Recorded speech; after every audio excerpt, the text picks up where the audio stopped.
அடுத்ததாக எங்களுக்கு சேலத்திலிருந்து குறிச்சி குருராஜா ஐயா வருது வந்திருக்காங்க.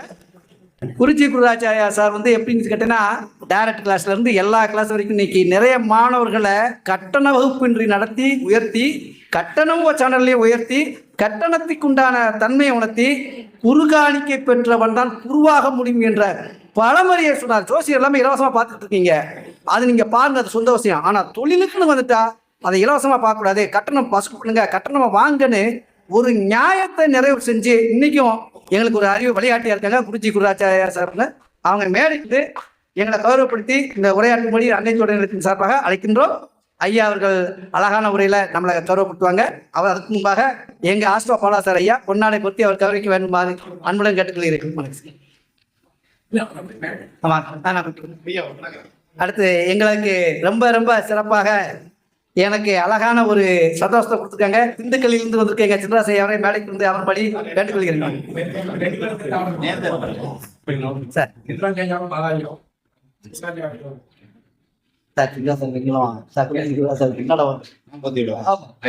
அதாவது எங்க பாலாசர் ஐயா அவர்களும் திண்டுக்கல்லிருந்து வருகின்ற எங்க சின்ராச ஐயா சார் அவர்களும் இந்த எங்க அன்னை சோழத்தின் நிலையத்தின் சார்பாக தொடரப்படுத்தி முதல் சிறப்புரையாற்றும்படி கேட்கணும்னு நினைச்சோம். ஆனா எங்களுக்கு 4வது நபராக வந்தனால ஐயாவை சிறப்புரையாற்றும்படி மிக அன்புடன் வேண்டிக் கொள்கிறேன்.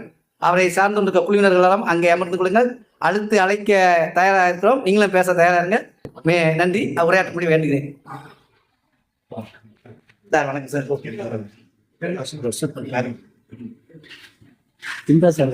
அவங்களை வெயிட் பண்ணுச்சு.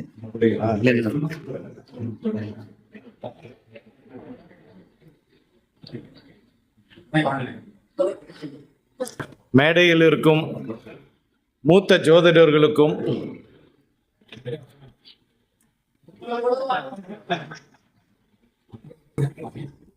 இங்கு வந்திருக்கக்கூடிய அனைத்து ஜோதிட ஆர்வலர்களுக்கும் ஜோதிட மாணவர்களுக்கும் எனது முதல் நன்றியை தெரிவித்துக் கொள்கிறேன். ஜோதிட கருத்தரங்கம் ஐயா சக்திவேல் ஐயா முதல்ல ஃபோன் போட்டு இது மாதிரி ஜோதிட கருத்தரங்கம் ஒன்று தென் மாவட்டங்கள்ல பெருசாக இல்லை, மதுரையோட சரி, அது மதுரையிலும் தற்சமயம் அதிகம் கிடையாது. அதனால தென் மாவட்டங்களில் கொஞ்சம் ஜோதிடத்தை வளர்க்கணும், அடுத்த கட்டத்துக்கு கொண்டு போகணும்னு விருப்பப்படுறேன். ஐயா இது மாதிரி பண்ணுறேன், நீங்களும் வாங்கினாரு. ரொம்ப ரொம்ப சந்தோஷம். நான் எந்த மாநாடுக்கும் அதிகம் போகிறதில்ல, கூப்பிட்டா கூட அவாய்ட் பண்ணிக்கிறது. ஆனால் இதுக்கு நான் கட்டாயம் வருவேன், கவலையே போடாதீங்க, முதலால நான் இருப்பேன்னு சொல்லிட்டு வெள்ளிக்கிழமை நைட்டே வந்துட்டு இருக்கிற எல்லா கோயில்களும் அப்படியே சுற்றி பார்த்துட்டு ஏதோ இவரோட தயவுல உண்மையாலுமே நவ திருப்பதி ஸ்தலங்கள், சூரியன் சந்திரன் செவ்வாய் இப்படின்னு சொல்லிட்டு நவ கிரகங்களுக்குரிய பெருமாள் ஸ்தலங்களை வழிபட்ட பாக்கியம் எனக்கு கிடைச்சது. அதுக்கே முதல்ல நன்றி தெரிவிச்சுக்கணும். ஏதோ அப்பப்போ மாசம் போட்டு எடுத்தீங்கன்னா இதை சாக்கு வச்சுட்டு நாங்கள் வந்துடுவோம், அவ்வளோதான்.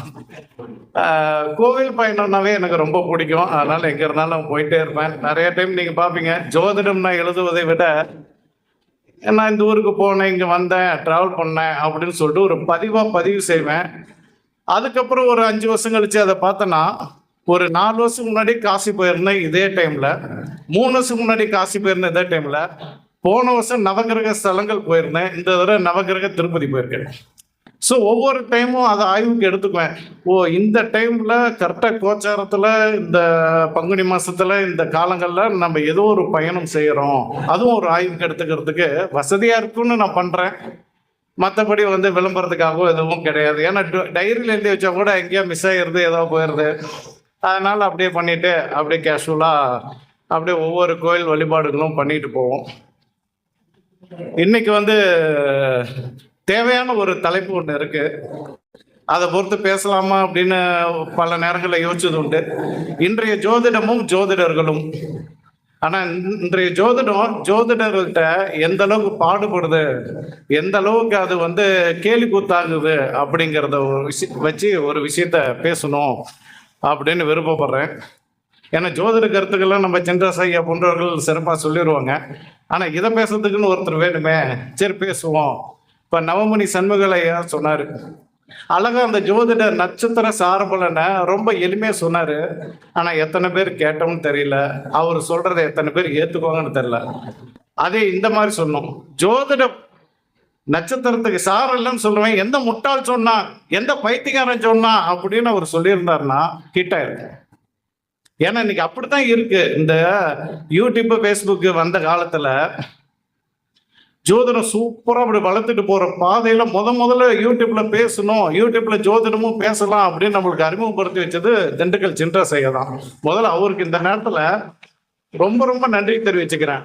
அது கூடவே என்ன ஆகி போச்சு, ஒரு பிளஸ்ன்னு இருந்தா ஒரு மைனஸ் இருக்கும்ல, அதே ஜோதிடத்துல எப்படி வேணாலும் இப்படியெல்லாம் பேசினாலாம் வியூஸ் கிடைக்காது அப்படின்னு சொல்லிட்டு எப்படி வேணாலும் பேசலாம், ஒரு கவர்ச்சிகரமா பேசலாம் அப்படின்னு சொல்லிட்டு அந்த கவர்ச்சிகரத்துக்கு நெகட்டிவா பேசலாம், அடுத்தவனை திட்டி பேசலாம், அந்த முறை சரியில்லைன்னு பேசலாம், இப்படி பேசலாம், குறிப்பா பாஸ் எல்லாத்துக்கும் தெரிஞ்சது.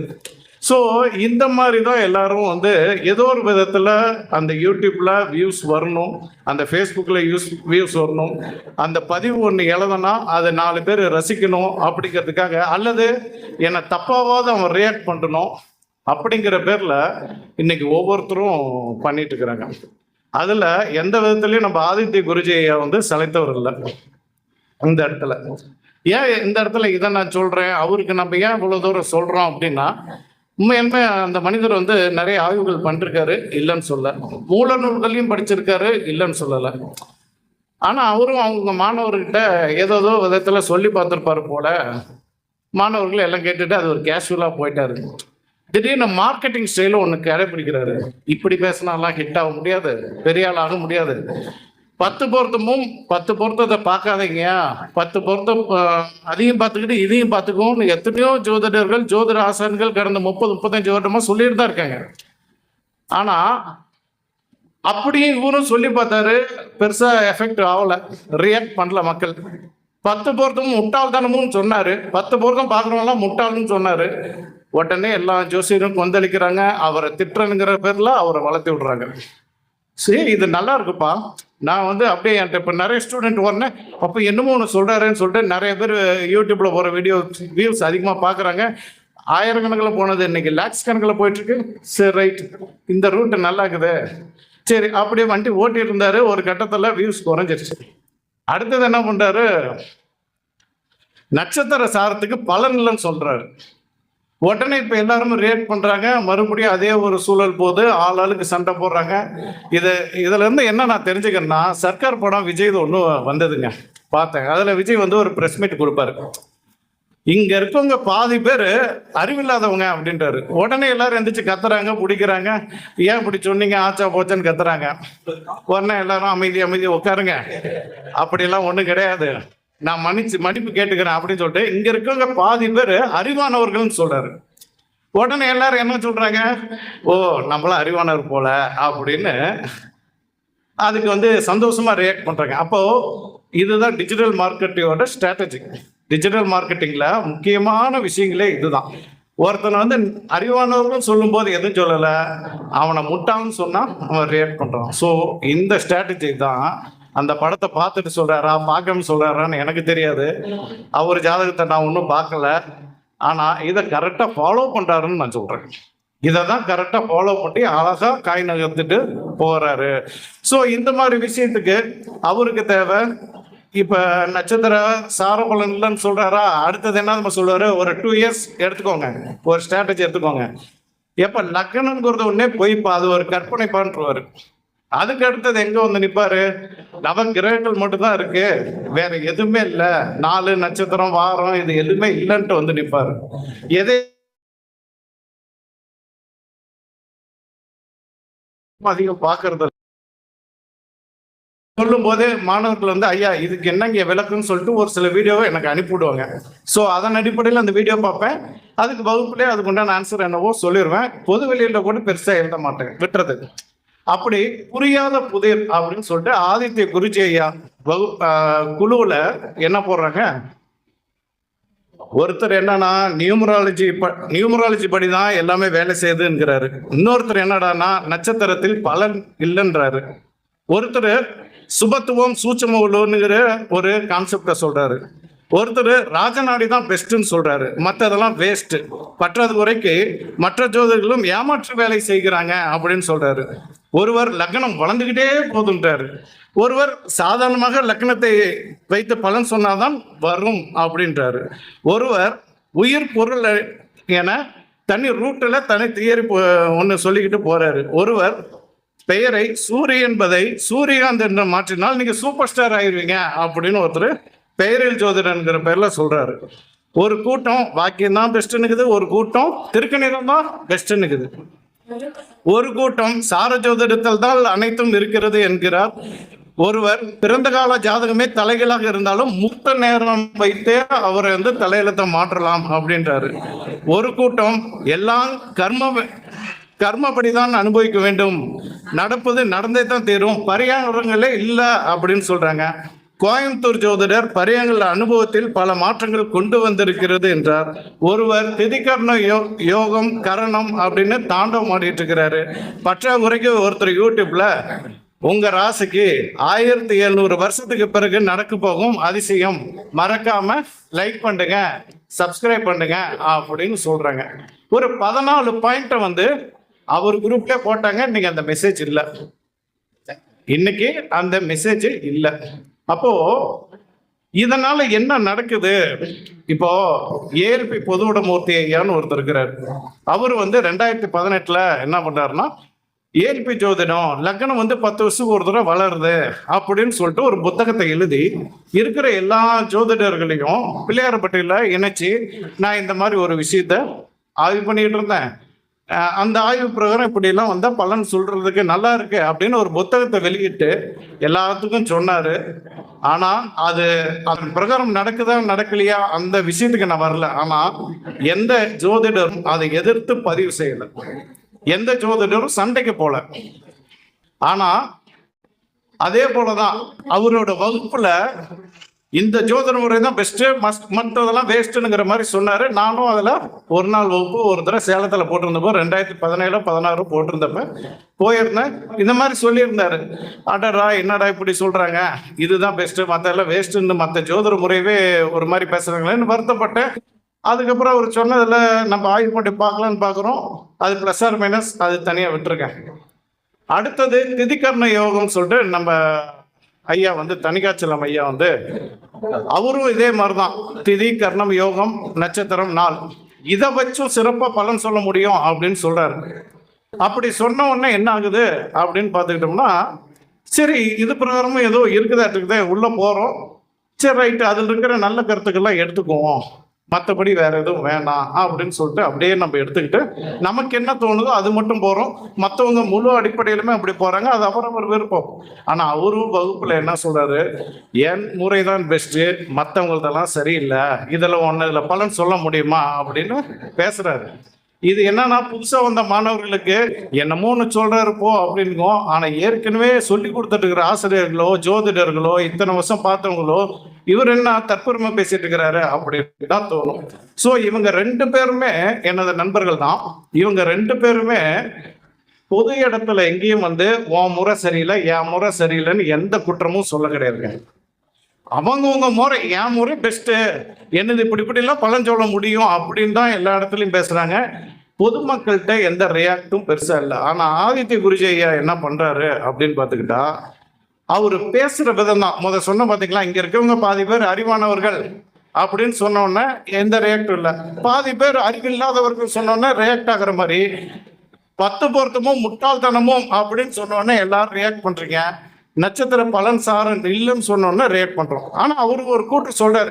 என்ன சொல்றாருன்னா, கோச்சாரத்துல நட்சத்திர பலன் சாரம் உண்டு, ராசி பலன் சொல்லும் போதும் எடுத்துக்கோங்க, பிறப்பு கால ஜாதகத்துக்கு மட்டும் இல்லைன்னு சொல்றாங்க. ஆனா மக்கள்கிட்ட எப்படி போய் சேருது அப்படின்னு பார்த்துக்கிட்டோம்னா, பொதுவா நட்சத்திர சாரத்துக்கு பலன் இல்லைன்னு தான் எல்லாருமே பேசிட்டு இருக்கிறோமே தவிர அவரு சொல்ல வந்த விஷயத்துக்கு யாருமே ரியாக்ட் பண்ணல. அதை தான் பண்ண சொல்றேன். அவர் என்ன சொல்ல வர்றாரு அப்படிங்கிறதான், மூல நட்சத்திரம் மாமனாருக்கு ஆகாது, ஆயில்யம் மாமியாருக்கு ஆகாது, மைத்துனருக்கு ஆகாது, இப்படி எல்லாம் சொல்லி பல பேர்த்தோட குடும்பத்தோட வாழ்க்கைக்கு எடுத்துட்டேன். ஆக்சுவலா அதனால்தான் நான் நட்சத்திர சார பலன் இல்லைன்னு நான் சொல்றேன்னு சொல்றாரு. ஆக்சுவலா இது மாதிரி அவர் ராசி பலன்ல சொல்றாரான்னு கிடையாது. ராசி பலன்ல என்ன சொல்றாரு, அதே கேட்டை நட்சத்திரத்துக்கு எடுத்துக்குவோம். இன்னைக்கு விருச்சகத்துல கேட்டையில போயிட்டு இருக்கு அப்படின்னு எடுத்துக்கிட்டா, இன்றைக்கு உங்களுக்கு இந்த விருச்சிக ராசினருக்கு என்ன சொல்றாரு, 8க்கும் 11ம் தொடர்பு ஏற்படுது. அப்ப கஷ்ட நஷ்ட அவமானங்கள் கொஞ்சம் வரும், கவனமா இருந்துக்கோங்க. அதே போல 11ஆம் இடமும் இருக்கு, லாபகரமான செயல்களும் நடக்கும். ஸோ பாதி நல்லா இருக்கும், பாதி கொஞ்சம் ஒரு மாதிரியா இருக்கும், அதனால கொஞ்சம் கவனம் தேவை அப்படின்னு ஒரு கூற்றம் சொல்றாரு. ஸோ இதே பிறப்பு கால ஜாதகத்துக்கு பலன் சொல்லியிருந்தா வேலையே முடிஞ்சு போகுது. ஏன் அதே கான்செப்ட் தான் பிறப்பு கால ஜாதகத்துக்கு எல்லாரும் சொல்லிட்டு வராங்க. அப்புறம் இந்த மாதிரி பொதுவான விஷயங்கள் சொல்லாதீங்கன்னு சொல்லிட்டு போயிடலாம். ஒட்டுமொத்த நட்சத்திர சார பலனே இல்லைன்னு சொல்றதுக்கு தன்னோட, ஏன்னா இப்படி சொன்னா வியூஸ் லேக்ஸ் கணக்கில் வராது. இப்படி ஆனா ஒருத்தர் பாசிட்டிவாவே பேசி ஒரு கருத்துனாலும் அது 1/2 மணி நேரம் அதை அழகா அப்படியே இயல்பான வழக்காடு அழகா சொல்லி திண்டுக்கல் சின்ராஸ் ஐயாலாம் யூடியூப்ல 1000 கணக்கில், அதுவும் சில வியூஸ் எல்லாம் லேக்ஸ் கணக்கில் போயிட்டு இருக்குது. இத்தனை வருஷமா பேசிட்டு இருக்கிறாங்க, ஒரு கான்ட்ரவர்சி இல்லைங்க. அழகான ஜோதிடத்தை சொல்லிட்டு இருக்கிறாங்க. ஏன் இது மாதிரி உங்களால ஜோதிடத்தை வளர்க்க முடியாதா? என்ன பொறுத்துக்கலாம் தான் இது மாதிரி நீங்க ஒவ்வொருத்தரும் பேசிட்டு அழகா கொண்டு போங்க, பிரச்சனையே இல்லை. எதுக்கு கான்ட்ரவர்சி உருவாக்கணும்? நட்சத்திர சாரத்துல பலன் இல்லைன்னு சொல்லிட்டு நீங்க சொன்ன அந்த சின்ன விஷயத்தை தான் பொதுவா நானும் வீடியோ பார்க்கல, உடனே இவர் என்ன நட்சத்திர சாரம் இல்லைன்றாங்க, ஒரு மாநாடு எதிர்த்து போட்டு நாமளும் நம்ம நிரூபிப்போம்.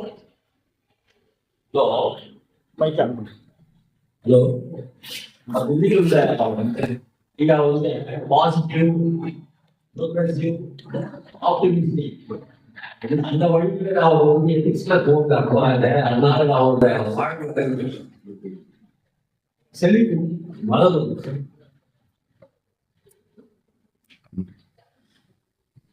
அதாவது இந்த மாதிரி பாசிட்டிவா சொல்லிட்டு ஜோதிடத்தை அழகா வளர்த்துட்டு போகலாம், நெகட்டிவிட்டி சொல்லி பொதுமக்களை குழப்ப வேண்டாம் அப்படிங்கிறதா என்னுடைய முக்கியமான வாதமா இருக்கு. அதே போல அடுத்த ஒரு விஷயம் செய்யறாங்க. இப்போ என்னகிட்டயும் கிட்டத்தட்ட 1100க்கு மேல மாணவர்கள் இருக்காங்க, கிட்டத்தட்ட வந்துட்டாங்க. சரவணன் சோமசுந்தரையாகிட்டையும் அவ்வளோ மாணவர்கள் இருக்காங்க, மற்றவங்ககிட்டையும் மாணவர்கள் இருக்காங்க. ஆனா இவங்க எல்லாரும் மாணவர்களை சரியான முறையில பயன்படுத்துறாங்கன்னு தான் நான் சொல்லுவேன். ஆதித்ய குருஜி மாணவர்கள் ஒரு கருத்தை சொன்ன உடனே மற்றவங்க அது பலன் இருக்கு இல்லைன்னு ஒரு எதிர்கருத்து சொன்னா உடனே அவங்க மாணவர்கள் அவங்க குழுவுல கம்பு சுத்திக்கிட்டு பயங்கரமா பேசுறாங்க. ரொம்பவும் அதுவும் என்ன சொல்றது, தனிகாச்சலைய ஜாதகத்துல அவர் சொல்றாரு, சுபத்துவ பாபத்துவ அடிப்படையில இந்த குரு தசை உங்களுக்கு நல்லா இருக்காதுன்னாரு. ஆனா உண்மையை சொல்ல போனா அவரை நான் கிட்டத்தட்ட 10-12 வருஷமா பார்த்துட்டு இருக்கிறேன். அவர் எப்பவுமே ஒரு அயன் பண்ணாத சட்டை, அயன் பண்ணாத வேஷ்டி, சும்மா சிம்பிளா தான் எல்லா இடத்துக்கும் வருவாரு. ஆனா 1 கோடி ரூபா போட்டு கிராமத்துல வீடு கட்டியிருக்காரு. ஜோதிட துறையில அவருக்குன்னு ஒரு மாணவர்களை உருவாக்கி அவரோட கான்செப்ட் உருவாக்கி சாஃப்ட்வேர் வித்து ஏதோ ஒரு சூழல்ல அவர் உண்மையுமே இப்ப கோடீஸ்வரர். ஆனா என்ன நினைக்கிறாங்க, அவர் ஏதோ வெளித்தோற்றத்தை வச்சு அவருக்கு எதுவுமே இல்லாத மாதிரியும், அவர் குருஜியை சொன்னதான் கரெக்டு, அவங்க சொல்றதெல்லாம் தப்புன்னு சொல்றாங்க. ஆனா நீங்க போய் ராமநாதபுரமா சிவகங்கை எவ்வளோ சம்திங் அந்த ஏரியாவில் அவர் வீடு கட்டியிருக்காரு. கூப்பிட்டு இருந்தாரு, நான் போக முடியல. அவ்வளோ பிரம்மாண்டமா நல்லா வீடு கட்டி இன்னைக்கு நல்ல ஒரு ஃபீல்டுல நல்ல தினமும் நல்ல, அதே போல ஜோதிடர்களுக்கு ஒரு கஷ்ட காலம்னா அவர் பணம் கொடுத்து உதவி பண்ணியிருக்காரு. நிறைய பேருக்கு அதை சொல்லவே மாட்டாரு. அவ்வளோ பணம் வசதியா இருக்கிறாருங்கிறதுக்காக அதை நான் சொல்றேன். நீங்க இந்த வருஷம் இந்த குரு திசையே நல்லா இருக்காதுன்னு சொன்னீங்க பாத்தீங்களா, அந்த பலன் சொல்றேன். இப்போ ஒருத்தரை பத்தி குறை சொல்றது ரொம்ப ஈஸிங்க, ஆனா அதை நியாயப்படுத்தி பேசணுங்கிறது தான் கஷ்டம். இப்போ அவரோட சுபத்துவம் பாபத்துவம் நான் ஏதோ ஒன்று ஆய்வு பண்ணியிருக்காரு, இன்னும் வீடியோ பார்க்கல, அதையும் நான் இங்கே பதிவு செஞ்சுக்கிறேன். ஒருவேளை பார்த்து ஒரு 50 ஜாதகத்தை நான் எடுத்து ஆய்வு பண்ணி இது நீங்க சொன்ன மாதிரி விதிகள் வரல அப்படின்னு நான் பேச ஆரம்பிச்சா உங்களுக்கு எப்படி இருக்கும்? அது போலதான் இத்தனை வருஷம் சித்தர்கள், முனிவர்கள், ரிஷிமார்கள் எல்லாரும் ஒவ்வொரு விஷயத்த அந்தந்த காலகட்டத்துக்கு தகுந்த மாதிரி சொல்லியிருக்காங்க. அதை செல்போன்ல எப்படி ஒவ்வொரு வருஷமும் அப்டேட் ஆயிட்டு இருக்கோம், நாமளும் அப்டேட் வெர்ஷன்ல இந்த காலத்துக்கு ஏற்ற மாதிரி எப்படி பலன் சொல்லணும். சரவண சோமசுந்தர் சார் சொன்னாரு, நேற்று அந்த வீடியோ பார்த்தேன். என்ன சொன்னாரு, அழகா ஷேர் மார்க்கெட்டை பத்தி சித்தர்கள் சொல்லியிருக்காங்களா, ஆனா நாம ஏதோ ஒன்று ஆய்வு பண்ணி பெரும்பாலும் மாத கணக்கில் வர ப்ரெடிக்ஷன் எல்லாமே அவரது 100க்கு 100 சூப்பரா இருக்கும். ஆனா டெய்லி கணக்கு ப்ரெடிக்ஷன் போறதுல 1-2 மிஸ்டேக் ஆகுது. அதுக்கு நான் அப்டேட்ல தான் இருக்கேன், நான் இன்னும் முழுமையான சாஃப்ட்வேர் வெளிவரல அப்படின்னு சொல்லிட்டு அதை தன்னை நிரூபிக்கிறதுக்காக முயற்சி பண்றாரு. 1-2ல மிஸ் ஆகுது, ஆனா அந்த அளவுக்காவது அவர் கொண்டு வந்திருக்காரு, அதை நம்ம பாராட்டணும். அப்போ அந்த மாதிரி அப்டேட் விஷயங்களை உங்களுக்கு தெரிஞ்ச கருத்துக்களை இதே மாதிரி எல்லா ஜோதிடர்களும் கூட்டி இந்த மாதிரி அழகா நீங்க சொல்லியிருந்தீங்கன்னா பிரச்சனை இல்லை. ஆனா நீங்க என்ன பண்றீங்க, நட்சத்திரம் பாடத்திட்டம் ஒரு நட்சத்திரத்துக்கு 300 ரூபாய் எவ்வளோ பணம் வாங்கிட்டு டிஆர் கோபு அவர்கள் ஈரோட்டில் இருக்கிறவரு உங்க நண்பர் தான், நட்சத்திரத்தை பத்தி பாடம் எடுக்கிறாரு. ஆனா அவரையே ஆட்களை திரட்டி அவரை வச்சே மாநாடு போட்டு அதே இடத்துல நீங்க என்ன பண்றீங்க, நட்சத்திர சாரத்துக்கு பலனே இல்லைன்னு சொல்றீங்க. இது எப்பேற்பட்ட நாடகமா இருக்கும்? நீங்க அவ்வளோ வியாக்கியானமா அவ்வளோ இதா பேசக்கூடியவர்கள், ஏப்பா நீ மாநாடு போடாத, நீ நட்சத்திரம் இருக்கிறேன்னு சொல்றவன் நான் வந்து தனியா போட்டுக்கிறேன், ஏன் நீங்க தனியா போட வேண்டியதானே? அதே போல நம்ம பாஸ் ஜோதிடர் நட்சத்திரத்தை வச்சுதான் எல்லாத்தையுமே சொல்லிட்டு இருக்கிறாரு. அவர் மாநாட்டில் போய் நட்சத்திர சாரலன்னு சொல்லிவிட்டு அவரவே தூக்கி சாப்பிட்டு போயிட்டாரு அந்த இடத்துல. யார் அவன் விட்டா பயங்கரமா வந்து நம்மளோட நெகட்டிவிட்டி சொல்லி ரீச் ஆயிட்டு இருக்கான், அந்த இடத்துல நான் ஒரு குண்டை தூக்கி போடுறேன்னு குண்டை தூக்கி போட்டு போயிட்டாரு. இன்னைக்கு அதனோட விஷயத்துக்கு நம்ம எல்லாருமே ஒவ்வொரு ஜோதிடர்களும் ஏன் இப்படி பேசுறாரு, மெயின் வந்து நான் கண்டுபிடிச்சேன், என் மண்டைக்கு ஏறினுச்சு, எனக்கு இதானுச்சு அதானுச்சுன்னு சொல்றதெல்லாம் உண்மைதான், நான் இல்லைன்னு சொல்லலை. நீ கண்டுபிடிச்சிருக்கலாம், என்ன வேணா பேசிருக்கலாம், ஆனா அதை சொல்ற விதம் தாங்க எப்பவுமே முக்கியம். வருங்காலத்துல நான் ஒரு ஜாதகத்தை போடுறேன், நீங்க ஒரு ஜாதகத்தை போடுங்க, ஆய்வு பண்ணுவோம், மக்கள் பார்க்கட்டும், முடிவு பண்ணட்டும், இந்த தர்க்கமே தேவையில்லை. இந்த தர்க்கத்துக்குள்ளேயே போக வேண்டாம். உங்களுக்கு என்ன தோணுது அதை கரெக்டா உயர்வா பேசிட்டு போங்க. மற்றவங்க ஏதோ பேசிட்டு போறாங்க, என்னமோ பண்ணிட்டு போறாங்க, அவங்கவுங்க சொல்றக்கூடிய எனதாயுள்ள நீங்க மூல நட்சத்திரத்துல சொல்லக்கூடியவங்க எல்லாத்துக்குமே அப்படி நடக்கல அப்படின்னு சொல்லிட்டு போங்க. ஒரு விபத்து பகுதின்னு ஒரு வளைவான இடத்துல இருக்கு, விபத்து பகுதின்னு எழுதி வச்சிட்டாங்க. அப்ப போற வண்டியில விபத்தாகணும்னு ஏதாவது விதி இருக்கா? அப்ப மூல நட்சத்திரம்னு ஒண்ணு வருது, இப்ப மாமனாருக்கு ஆகாதுன்னு சொல்றாங்க. அது என்னன்னு கொஞ்சம் பார்த்து மாமனார் ஜாதகத்தையும் பாரு, பையன் ஜாதகத்தையும் பாரு, அப்பாவுக்கு கண்டா இருக்கா, மாமனாருக்கு கண்டா இருக்கான்னு பாரு. எதுவுமே இல்லை அப்படின்னா கல்யாணம் பண்ணி நல்லா தானே இருப்பாங்க. ஸோ அந்த விபத்து பகுதின்னு சொல்றது எதுக்குன்னா இதுக்கு தான். அது போலதான் நம்ம முன்னோர்கள் சொல்லியிருக்கணும். ஆனால் நடுவில் எல்லாம் மிகைப்படுத்தி பேசக்கூடிய அந்த தலக்கணத்தில் பேசக்கூடியவர்கள் என்ன பண்ணிடுறாங்க, நானே ஏதோ ஒன்று சொல்லணும்ல, நானும் ஏதோ என்னோட பேச்சை எல்லாரும் கேட்கணுங்கிறதுக்காகவே பேசக்கூடாது. நான் பொதுவாக மேடைகள்லேயே பேசுறது கிடையாது. அப்படியே போனாலும் இங்கே என்னத்துக்காக வந்தோம், சக்திவேல் ஐயா தென் மாவட்டங்களில் ஒரு கருத்தரங்கம், ஒரு ஜோதிட வகுப்புலாம் எடுத்து இந்த இடத்த டெவலப் பண்ணணும், ஜோதிடலாக்கணும் அப்படின்னு நினைச்சிருக்காரு. இதுக்கு வாழ்த்து மட்டும் தெரிவிச்சுட்டு நான் பாட்டுக்கு போயிடணும், ஒரு 2 ஜோதிட விதி சொல்லிட்டு போயிடலாம். ஆனா எதுக்காக இதெல்லாம் சொல்றோம், இந்த மாதிரி வெளியே இப்படிலாம் பேசாதீங்க, பொதுமக்கள் பார்க்கக்கூடிய இடங்களை இப்படிலாம் நடந்துக்காதீங்க அப்படிங்கிற ஒரு தாழ்மையான வேண்டுகோளை தான் வைக்கிறனே தவிர இந்த வீடியோவும் தூக்கி உங்க குழுவில் போட்டு வழக்கமா கம்பு சுத்துற மாதிரிலாம் சுத்த வேணாம். ஏன்னா என் மாணவர்களை எக்கார்ந்து கொண்டும் அந்த செயல் செய்ய வைக்க மாட்டேன். உங்க மாணவர்களை நீங்களும் செயல் செஞ்சா கூட ஏப்பா அப்படிலாம் எழுதாத, அப்படிலாம் பண்ணாத, நான் பார்த்துக்கிறேன், நானே இதுக்கு விளக்கம் கொடுத்துக்கிறேன், நான் இந்த மாதிரி ஜாதகம் பார்த்தேன், ஆய்வு பண்ணேன், கரெக்டாக இருந்துச்சு, அத்தோட மாணவர்கள் நீங்கள் நின்றுக்கோங்க, தப்பே கிடையாது. அவங்களுக்கும் கருத்து சுதந்திரம் இருக்கு. ஆனால் அது சொல்ற விதத்தில் எல்லோரும் சொல்லலாமே தவிர அது இதுன்னு கொஞ்சம் ஒருமையிலையோ அப்படி இப்படின்னு பேசி அதை வந்து மற்றவங்களை ஏன்னா மாணவர்களுக்கு என்ன தெரியும், குரு என்ன சொன்னாரோ. இப்போ என் மாணவர்களை கூப்பிட்றேன், அடிப்படை தான் படிச்சிருக்காங்கன்னா நான் என்ன சொன்னனோ என் அன்பின் மிகுதியால, என் மேல வச்சிருக்க அன்பின் மிகுதியால என் குருநாதரே பேசிட்டேன்னு எழுத்துட்டு சண்டைக்கு தான் வருவான். மற்றபடி அவன் வந்து ஜோதிடத்தை இன்னும் அந்த அளவுக்கு ஆய்வு பண்ணிருக்க மாட்டேங்க. ஆனா ஒரு ஜோதிடர் அல்லது ஜோதிட வகுப்பு எடுக்கக்கூடியவங்க தான் நிறைய ஜாதகங்களை ஆய்வு பண்ணிட்டு ஓ இப்படிலாம் இருக்கு. இப்ப நானே கூட சொல்றேன், எனக்கு பாரம்பரிய ஜோதிடம் ஒரு கண்ணுனா நாடி ஜோதிடம் ஒரு கண்ணு, ரெண்டையும் இணைச்சு பாரு, சூப்பரா பலன்கள் வரும் அப்படிதான் நான் சொல்லுவேன். இதுல கேபி ஜோதிடம் என்னோட பார்வையில் எப்படின்னா நெற்றிக்கண் மாதிரி. நீங்க நெற்றிக்கண் உங்களுக்கு திறந்ததுனால் நெற்றிக்கண்ணால பார்க்க முடியும்னா ஜோதிடம் கேபி ஜோதிடம் வந்து அருமையானது. ஆனா அதுல இருக்க மிஸ்டேக் என்னன்னா, நீங்க வரவங்கிட்ட சில கேள்விகள் கேட்டு அந்த ஜாதகத்தை உறுதிப்படுத்தின பிறகுதான் உங்களால சொல்ல முடியும். அப்படி கேட்கறதுனால அங்க ஃபெயிலியர் ஆகுது. அல்லது கேட்காம சொல்றேனுங்கிற பேர்ல அப்படியே ஆப்போசிட்டான பலன்கள் வரும். இதுதான் அதனுடைய மைனஸ். அதனால வந்து கேபி ஜோதிட பக்கம் அதிகம் போகாதீங்க. வர்க்க சக்கரங்கள் அது இதுன்னு சொல்லிட்டு கொஞ்ச நேரம் மாறினாலுமே அதனுடைய தலையெழுத்து மாறிடும், அது பிரகாரம் போகாதீங்க. பாரம்பரியம் நாடி ரெண்டையும் இணைச்சு வச்சு சொல்லுங்க, போதுமானது. அதுலயே அழகான பலன்கள் வரும். இதுல இருக்க நல்ல விஷயத்தை எடுத்துக்க, இதுல இருக்க நல்ல விஷயத்தை எடுத்துக்க. இதை சொன்னாலே போதும். ஒருத்தர் எதுக்காக வந்தாங்க அந்த கேள்வி கண்டுபிடிச்சு சொல்லுங்க, அதுக்கு உண்டான ரெமெடி சொல்லுங்க, முடிஞ்சு போச்சு ஜோதிடம்.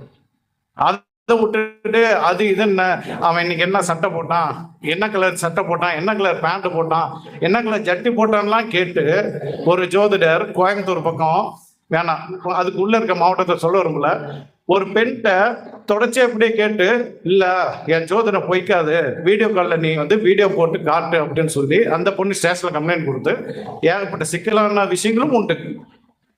ஸோ அந்த அளவுக்கு கான்ஃபிடன்ட் லெவல்ல போறோங்கிற பேச்சுல எப்படி வேணாலும், ஏன்னா அந்த ஜோதிடம் அப்படிதாங்க முழுமை அடையல. முழுமை அடையாத காரணம் எத்தனையோ மூல நூல்கள்லாம் போயிடுச்சு. நீங்க ஜோதிடர்கள் முழுமையாயிட்டா நீங்க கடவுளாயிருங்க. அப்ப கடவுளுக்கு இங்க வேலை இல்லை.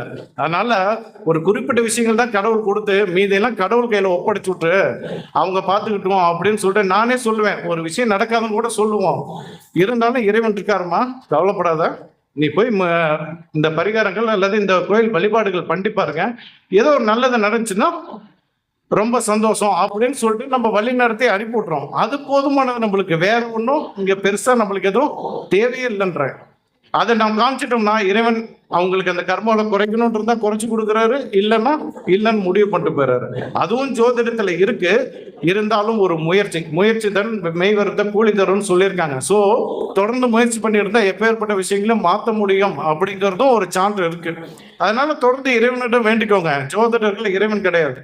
ஜோதிடம் சயின்ஸ் நான் இல்லைன்னு சொல்லலை. ஆனா ஜோதிட பலன் சொல்லணும்னா உனக்கு உள்ளுணர்வு, அதை இறைஞானம் இருந்தால் மட்டுமே சரியான பலன்களை சொல்ல முடியும். வெறும் சயின்ஸ் அப்படின்னு சொல்லிட்டு இங்க இந்த கோல் இருந்துட்டா அப்படியே சொல்லக்கூடிய சூழல் இல்லை. காலதேச வர்த்தமானம், அதாவது எந்த ஊருக்காரங்களுக்கு ஜோதிடம் பார்க்குறோம், யாருக்கு பார்க்குறோம், அவங்க எந்த மக்கள் அப்படின்னு சொல்லிட்டு நம்ம அதை அவங்க வந்திருக்க அந்த உடைநடை பாவனை இது எல்லாமே அப்படியே நம்ம பார்த்தோம்னாவே ஒரு விஷயம் நம்மளே அறியாம ஒரு உள்ளுணர்வு ஏற்படும். நான்லாம் பல நேரங்களில் ஜோசியம் சொல்லியிருக்கேன். ஜோசியம் சொல்லும் போது என்னன்னா எழுதி வச்சுக்குவேன். ஒவ்வொரு ஜோதிடமும் எழுதி வச்சுக்குவேன். ஜாதகம் பார்க்கறது, உனக்கு இந்த மாதிரி பிறக்கிறதுக்கு வாய்ப்பு இருக்குமா, பிறந்த குழந்தைக்கு இந்த மாதிரி கிரக அமைப்புகள் இருக்கும், அப்படி பிறந்தா என்னை வந்து பாருமான்னு நான் சொல்லுவேன். அப்படி பிறந்தா கொஞ்சம் கஷ்டங்கள் இருக்கும் அப்பா அம்மாவுக்குள்ள, அதாவது கணவன் மனைவிக்குள்ள. ஏன்னா உங்க ஜாதகம் ஒரு குழந்தை பிறந்தவொடனே உங்களுக்குள்ள கருத்து வேறுபாடு வந்து பிரியணுங்கிறது இருக்கு. ஸோ இந்த மாதிரி அமைப்பு இருந்தால் வாங்கன்னு சொல்லுவேன். வந்துடுவாங்க, எடுத்துட்டு நோட்டத்துக்கிட்டு, ஐயா நீங்க சொன்ன மாதிரியே இருக்கு, நான் அவசரத்துல பக்கத்துல ஒரு சிங்கிள் பேஜ் பிரிண்ட் அவுட் போட்டு வாங்கி பார்த்தோம், நீங்க சொன்ன மாதிரியே இருக்கு அப்படின்ட்டு வந்து நிற்பாங்க. நான் இதை எப்படா சொன்னேன்னு மண்டை பிச்சுக்கிட்டு இருப்பேன். அந்த நோட்டையும் எடுத்து வைப்பேன். ஒரு வருஷம் 8 மாதம் 7 மாதம் முன்னாடி பார்த்துருக்குறோம். அந்த நோட்டை எடுத்து விரிச்சு பார்த்துட்டு இது எப்படி சொன்னோன்னு நமக்கே தெரியாது. அப்போ யாரோ ஒருத்தர் நம்ம இருந்தும் இயக்கி கொண்டு போறாங்கிறது தான் நிதர்சனமான உண்மை. அதை நீங்க மறுப்பீங்கன்னா ஜோதிடர்களே கிடையாது அப்படிங்கிறது தான் என்னை பொறுத்தவரைக்கும் ஒரு பாயிண்ட் நான் முன்ன வைப்பேன். அதனால சரியான கருத்துக்கள் சொல்லுங்க. வியூஸ் போகணுங்கிற அவசியம் கிடையாது. உங்களுக்கு வரணும்னு இருந்ததுன்னா உங்க ஜாதகத்துல உங்களை தேடி மாணவர்கள் வந்து படிக்கணும் வருமானம் இருந்ததுன்னா அது வந்துடும். அதுக்காக நீங்க வந்து அவரே சொல்றாரு, எனக்கு ஏதோ செவ்வாத புத்தியோ ஏதோ சம்திங் நடக்குது, 6 கூடியவருடைய புத்தி நடக்குது. அதான் எல்லாரும் வாலண்டரியா வந்து சண்டைக்கு இழுக்கிறாங்க, ஒவ்வொருத்தரும் தர்க்கம் பண்றாங்க. ஆனா இவரே வாலண்டரியா தர்க்கத்தை உருவாக்கி அதன் மூலியமா, ஏன்னா 6ஆம் இடத்துல எந்த அளவுக்கு சுபம் இருக்கோ அந்த அளவுக்கு அசுபமும் இருக்கு, அசுபம் இருக்கிற அளவுக்கு சுபமும் இருக்கு. ஸோ அதை மட்டும் கரெக்டா பண்ணி நம்ம காயை நகர்த்துறாரோ அப்படிங்கிற வியூ பாயிண்ட்ல தான் எனக்கு தோணுது. அதே போல நம்ம நவமணி சண்முகல் ஐயா ஒரு கூற்றம் சொன்னாரு, யாரும் இலவசமா ஒரு கருத்தை வாங்கிக்காதீங்க. நான் ஒரு புத்தகம் எழுதலான்னு 9 புத்தகம் எழுதி வச்சேன், என்னால் அந்த புத்தகத்தை வெளியிட முடியாம போச்சு. ஏன் வெளியிடலன்னா, நான் ஃபேஸ்புக்கில் ஒரு பதிவு போட்டனாலோ இல்லை ஃபேஸ்புக்கில் வாஸ்து பற்றி ஒரு வீடியோ போட்டாலோ உடனே என்ன பண்ணிடுறாங்க, அவங்க யூடியூப்ல பேசிடுறாங்க. எது இவங்களே நான் 45 வருட காலம் உழைச்சதை போகிற போகல கேட்டுட்டு அடுத்து இவன் யூடியூப்ல போட்டு என்னோட அவன் தான் ஃபேமஸ் ஆகிறான் அப்படிங்கிற மாதிரி ஒரு கூற்று சொன்னார். உண்மைதான், இல்லைன்னு சொல்ல. என்கிட்டயும் ஒரு பொண்ணு 6 வருஷம் இருக்கும் கரெக்டா, ஒரு பொண்ணு ஃபோன் பண்ணி, ஐயா நான் ஒரு யூடியூப் சேனல் வச்சுருக்கேன், நீங்கள் ஜோதிடம் இருக்கீங்க, உங்கள்கிட்ட நான் ஜோதிடமும் பார்த்துட்டு இருக்கிறேன், நீங்கள் வந்து என் சேனலில் ராசி பலன் சொன்னீங்கன்னா எனக்கு கொஞ்சம் வியூஸ் போகும், நீங்கள் எதுவும் காசு தர வேணாம், நான் கூட உங்களுக்கு காசு தரேன், மாசிக்கு இவ்வளோன்னு தந்துடுறேன், நீங்கள் வந்து பேசுங்கன்னு சொன்னாங்க. இல்லைம்மா எனக்கு அந்த அளவுக்குலாம் டைம் இல்லை, நான் நிறைய ஜோதிட நூல்கள் எழுதிட்டு இருக்கிறேன், ஆய்வு பண்ணிட்டு இருக்கிறேன், எனக்கு இதுக்கெல்லாம் நேரமே கிடையாது, எனக்கே நம்ம முழுசாக ஜோதிடம் பார்க்கறதுல வந்து நிறைய விஷயங்கள் தோணுது, நிறைய ஜாதகங்களை கலெக்ட் பண்ணி ஆய்வு பண்ணிட்டு இருக்கிறோமா, இந்த விஷயங்களுக்கு பிறகு பார்த்துக்கலான்னு சொல்கிறேன். இருந்தாலும் ஒரு 15 நாள் கழிச்சு கூப்பிடுமா அப்படின்னு. 15 நாள் கழிச்சு கூப்பிட்டோம், என்னால் முடியலன்ட்டேன். 21ஆம் நாள்ல இருந்து அந்த அம்மாவோட யூடியூப்ல ராசி பலன் அந்த அம்மா சொல்லிட்டு இருக்கு. எப்படிம்மா நீ சொல்ற, ஜோதிடம் கத்துக்கிட்டு அதுக்குள்ளேன்னு கேட்டேன். இல்லைங்கயா, இன்னொரு சேனல்ல சொல்லிட்டு இருக்கிறத பார்த்துட்டு அதை அப்படியே உள்வாங்கி நான் சொல்லிட்டு இருக்கிறேன்னு சொல்லுது. அப்ப இந்த மாதிரி எத்தனை பேர் இருப்பாங்க. அதான் அந்த 14வது பாயிண்ட், அதான் அவர் ஆதித்ய குருஜி குரூப்ல போட்ட 14வது பாயிண்ட் என்னன்னா, 1700 வருஷத்துக்கு முன்னாடி வந்த சூரிய கிரகணம், 500 வருஷத்துக்கு முன்னாடி நடந்த நிகழ்வு, இதெல்லாம் எங்கிருந்தே கண்டுபிடிக்கிறீங்க? ஜோதிட சாஃப்ட்வேர்ல போட்டால் 100-200 வருஷத்துக்கு மேல போட மாட்டேங்குது. 500 வருஷத்துக்கு பின்னாடிலாம் போய் பார்க்கறதெல்லாம் சாத்தியமே இல்லாத ஒரு விஷயம். அவ்வளோ ஆய்வா பண்ணிட்டாங்க. ஆனா அந்த அந்த வீடியோ பார்த்தீங்கன்னா 5 லட்சம் வியூஸ், 10 லட்சம் வியூஸ்னு அவ்வளோ வியூஸ் போகுது. உடனே என்கிட்டயே வந்து என் நண்பர்கள் என்ன சொல்லுவாங்க, எப்பா இந்த இந்த பௌர்ணமி வந்து 1700 வருஷம் கழிச்சு இப்பதான் வருது, அதனால தான்ப்பா. இப்ப மகா கும்பமேளா அப்படிதான் சொல்றாங்க, 140 வருஷம் கழிச்சு இப்பதான் அந்த மாதிரி வருதுன்றாங்க. 48 நாள் நடக்கக்கூடியது. எப்படி பார்த்தாலும் அந்த மாசத்துல 30 வருஷம் ஒரு முறையோ 60 வருஷம் ஒரு முறையோ கம்பல்சரி அந்த சுற்று நடக்கும். ஆனா இப்படியெல்லாம் அறியாமையா பேசிட்டு இருக்கிறாங்க பாத்தீங்களா? இதை ஆய்வு பண்ணி யூடியூப்ல வெளியிடுங்க. 4 பேர் இல்ல, போடுற அத்தனை ஜோசிகர்களும் போடுங்க. இந்த மாதிரி போலி ஜோதிடர்கள் விளைகிறோம். இந்த மாதிரி விஷயங்கள் வராது. ஸோ இதை நம்ம மேம்படுத்துவதற்கு என்ன பண்றோம்? நான் என்ன பண்றேன், ஐயாவோட கூட்டுக்கு வருவோம். அவர் வந்து என்ன பண்றாரு, சரி இதை எப்படியாவது கலைக்கணும் அப்படின்னு யோசிக்கிறேன். கட்டண ஒப்பா ஜோதிடம் நம்ம சொல்லி கொடுக்கணும். இங்க கொஞ்சம் என் பார்வையில் நான் நிறைய விஷயங்கள் இருக்குன்னு சொல்லிட்டு ஜோதிடம் சொல்லி கொடுக்குறேன். ஒரு கட்டத்தில் ஒரு கனவுல ஒரு விஷயம் வருது, ஒரு 1000 ஜோசியராவது நீ இலவசமா சொல்லி கொடுத்து உயர்த்துன்னு சொல்றாங்க. எனக்கு கனவுல நிறைய விஷயங்கள் வரும். அதன் பிரகாரம் ஜோதிடம் இலவசமா சொல்லி கொடுக்க ஆரம்பிச்சேன். ஆனா அந்த இலவசமா சொல்லி கொடுக்கறதுக்கு துளி மனசு கூட எனக்கு கிடையாது. நான் உட்காந்து டெய்லியும் 1.5 மணி நேரம் 2 மணி நேரம் அவங்களுக்காக ஒதுக்கி, நான் வெளியே அங்கங்கன்னு போறதெல்லாம் தடுத்து, எங்க ஓடனாலும் நைட் 8 மணிக்குள்ள வந்து கிளாஸ்ல உட்காந்து அப்படியே சொல்லும் போதெல்லாம் 1 வருஷம் முடியறதுக்குள்ள 120 கிளாஸ் இலவசமா நடக்கிறேன். ஃபர்ஸ்ட் பேட்ச் மிகுந்த மன உளைச்சலுக்கு ஆகிட்டேன். இப்படிலாம் நடத்தவே கூடாதுன்னு. ஆனா என்னையே அறியாம நிறைய மாற்றங்கள் நடந்தது. நிறைய மாற்றங்கள் எனக்குள்ள நடந்தது. அதுக்கப்புறம் செகண்ட் பேட்ச் உற்சாகமா எடுக்கிறேன். ஒரு 300-400 பேர் வந்து படிக்கிறாங்க. நிறைய பேருக்கு இப்படி சொல்லி அப்படியே சரி யோசிச்சேன், மக்களை வந்து இந்த இவங்க எல்லாத்தையும் குற்றம் சொல்வதை விட இலவசமா கிளாஸ் எடுத்து ஒரு 2 தலைமுறையை அழகா நம்ம நவுத்தி விட்டோம்னா அது பாட்டுக்கு ஓடிடுவோம். அது பாட்டுக்கு ஒரு நல்ல கருத்துள்ள ஜோதிடமா தலைக்கும். ஏதோ என்னால முடிஞ்சது ஒரு சூழலை உருவாக்குறேன் அப்படின்றேன். என்னோட மாணவர்கள் யாருமே ஃபேஸ்புக்லயோ யூடியூப்லயோ கதை எழுக்கிற விஷயமே வராது. ஆனா ஜோதிடம் இன்னமும் நல்லா பார்த்து நிறைய விஷயங்கள பேசிக்கிட்டு தான் இருக்கிறாங்க, நிறைய விஷயங்கள் சொல்லிட்டு இருக்கிறாங்க, நிறைய பண்ணிட்டு இருக்கிறாங்க. நான் கதை எழுக்கிறதோ அடிச்சு விடுற விஷயங்களோ இன்ன வரைக்கும் என்கிட்டயும் இல்லை, அவங்ககிட்டயும் இல்லை. நம்ம ஐயா கூட எழுதியிருந்தாரு ஃபேஸ்புக்ல பார்த்தேன். என்ன எழுதியிருந்தாரு, ஜோதிட ஆசிரியர்கள் யாருமே முகநூல்ல கருத்துக்கள் எழுதுறது இல்லையே, ஆனா ஜோதிடர்கள் மட்டும் தான் எழுதிட்டு இருக்கிறாங்க. இவங்களுக்கு எல்லாம் ஒண்ணு தெரியுமா? இல்ல கிளாஸ்ல உட்காந்து பணம் சம்பாதிக்கிறதுக்காக பண்றாருன்னா, நான் பணம் சம்பாதிக்கலைங்க. நான் பதில் சொல்லணுன்றது தோணுச்சு, ஆனா நான் பணம் சம்பாதிக்கல. இப்பதான் ஒரு சிலரை ஃபில்டர் பண்றதுக்காக உயர்நிலைக்கு மட்டும் 3000 ரூபாய் ஃபீஸ் வாங்கிட்டு 35 கிளாஸ் எடுக்கிறேன். உட்காந்து 1.5 மணி நேரம் ஒரு நாளைக்கு உட்காடுறேன். இப்போ விடிகாலம் 4 மணிக்கும் எந்திரிச்சு உட்காந்து ஜோசிய கிளாஸ் நடத்திட்டு இருக்கிறோம். ஸோ இதெல்லாம் எதுக்கு, ஒரு தலைமுறை அப்படியே தாண்டி வரணுங்கிறதுக்காக. ஆனா இதையுமே விவாதமா பேச தெரியாமலாம் கிடையாதுங்க. பேச ஆரம்பிச்சேன்னா என்னோட அரசியல் பேச்சுக்கள்லாம் 15 வருஷம் முன்னாடி நீங்க பார்த்ததெல்லாம் அப்ப யூடியூப்ல இல்லை. நான் பேசினாவே என்னை கைது பண்ணி உள்ளதா வைப்பாங்க. அவ்வளோ வயலண்டா இருக்கும். எத்தனையோ முறை சிறை சென்றிருக்கேன். எத்தனையோ முறை ஜெயிலுக்கு போயிட்டு ஐயோ இந்த நாட்டு மக்களுக்காக ஏதோ ஒன்று பண்ணணும்னு சொல்லிட்டு அந்த குணம் தான் இந்த ஜோதிடத்துல வேற மாதிரி பரிணாமத்துல ஜோதிடம் கத்துக்கிட்டதுனால பக்குவப்பட்டிருக்கேன். ஜோதிடத்தை கத்துக்கிட்டதுனால ஒரு நல்ல மனிதராக இருக்கேன். இந்த மாதிரி கத்துறதுனாலயோ இந்த மாதிரி விஷயங்களும் ஒன்றும் கிடையாது. நம்ம செய்ய வேண்டிய விஷயத்த நம்ம பில்டப் இல்லாம எதுவும் இல்லாம அழகா அப்படி கொண்டுட்டு போவோம். ஒரு சாதாரண இந்த புகழ் எதுவுமே வேணாம். சிம்பிளா பண்ணுவோம், சிம்பிளாவே மாநாடு பண்ணுவோம், சிம்பிளாவே எல்லாம் செய்வோம். நம்ம ஒரு தனித்துவமா இருப்போம் அப்படின்னு எனக்கு நானே ஒரு வட்டத்தை ஒதுக்கிட்டு பேசுறோம், விமர்சனம் பேசிட்டு போயிட்டு இருக்கிறோம். ஸோ அதனால ஐயாவுக்கு என்ன சொல்றேன்னா, அவர் போயிட்டாரு. இந்த இடத்துல விளக்கம் கொடுத்துருக்கலாம். இருந்தாலும் இந்த காணொலியை பார்த்தா கூட இலவசமா நடத்துறதுக்கு உண்டான காரணமே இதுதான். மற்றபடி நான் இலவசமா யாருக்கும் ஜோதிடம் சொல்ல மாட்டேன். அப்படி ப்ரிடிக்ஷன் 1 சொன்னாலும் பரிகாரம் நான் சொல்றதா இருந்தா, ஒண்ணு என் பேர்ல கோயில 100 ரூபா போட்டுட்டு பரிகாரம் செய், இல்லைன்னா யாருக்கா 2 பேருக்கு சாப்பாடு வாங்கி கொடுத்துட்டு இந்த பரிகாரம் செய், இல்லைன்னா உனக்கு பரிதமாகாதுன்னு சொல்லுவேன். அப்படி சொன்னோடனே அட்லீஸ்ட் எனக்கு காசு வேணும், எனக்கு காசுன்னு தரல, சரி ரைட்டு, எனக்கு தெரிஞ்சவங்க நண்பர்கள் சில தர்ம சங்கடமான பஸ்ஸில் போகிறோம், காரில் போகிறோம், யாராவது ஒருத்தர் புது நண்பர்கள் வருவாங்க, பேசுவாங்க, டக்குன்னு நம்ம வாய் சும்மா இருக்காது, இதை போய் பண்ணி நல்லா இருப்பப்பா அப்படிமோ. ஆனால் அதுக்கு முன்னாடி இதை செஞ்சுட்டு பண்ணுப்போம்.